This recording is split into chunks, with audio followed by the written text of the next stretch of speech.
BJP high command తో జగన్ తాడోపేడుకు సిద్ధమయ్యారా? ఇక లాభం లేదని ఆ నిర్ణయానికి వచ్చారా? ఇండియా కూటమితో చేతులు కలపాలని చూస్తున్నారా? అందుకే పార్లమెంట్లో బీజేపీ ప్రవేశపెట్టిన బిల్లును వ్యతిరేకించారా అంటే అవుననే సమాధానం వినిపిస్తోంది. ఈ సార్వత్రిక ఎన్నికల ముందు వరకు బీజేపీతో వైసీపీ చెట్టాపట్టాలు వేసుకుని తిరిగింది. గత 5 సంవత్సరాలుగా బీజేపీకి వైసీపీ ఎనలేని సహకారం అందించింది. అవసరం ఉన్నా లేకున్నా కేంద్రం ప్రవేశపెట్టిన బిల్లులకు మద్దతు తెలిపింది. ఏనాడు మారు మాట్లాడలేదు. అదే సమయంలో ఏపీలో ఉన్న రాజకీయ పరిస్థితులకు తగ్గట్టు కేంద్రం వైసీపీకి సాయం అందించేది. కానీ ఎన్నికల వ్యూహంలో భాగంగా టీడీపీతో జతకట్టింది బీజేపీ. రాష్ట్రంలో టీడీపీ కూటమిలో, కేంద్రంలో ఎన్డీఏలో పరస్పరం అధికారం పంచుకోవడంతో బీజేపీ సైతం వైసీపీని దూరం పెట్టాల్సి వచ్చింది.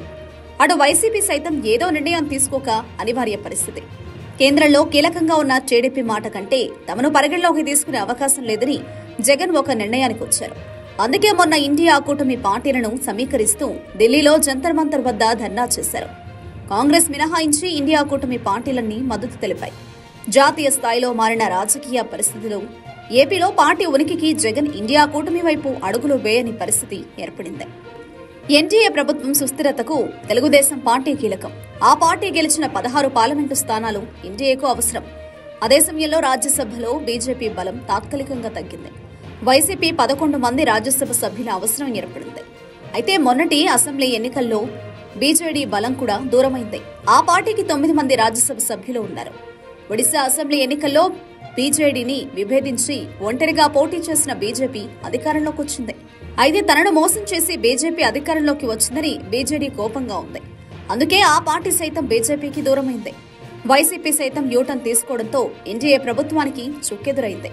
రాజ్యసభలో బీజేపీ మెజారిటీకి 12 ఎంపీ స్థానాలు దూరంగా ఉండడంతో కీలక బిల్లుకు మోక్షం కలగడం లేదు. మరో 2 రాష్ట్రాల్లో ఎన్నికల సందర్భంగా రాజకీయ ప్రయోజనం కోసం బీజేపీ వక్ఫ్ చట్టాన్ని సవరించాలని ప్రయత్నిస్తోంది.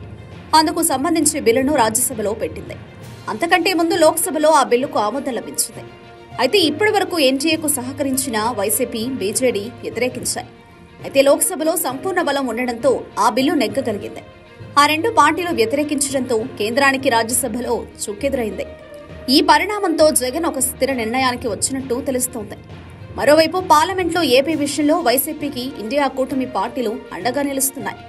ఏపీలో అధికార కూటమితో శాంతి భద్రతలు క్షీణిస్తున్నాయంటూ ఇండియా కూటమి పార్టీల ఎంపీలు ఆందోళన వ్యక్తం చేస్తున్నారు. ఈ పరిస్థితులు చూస్తుంటే జగన్ ఇండియా కూటమిలోకి వెళ్లడం దాదాపు ఖరారైనట్లు తెలుస్తోంది.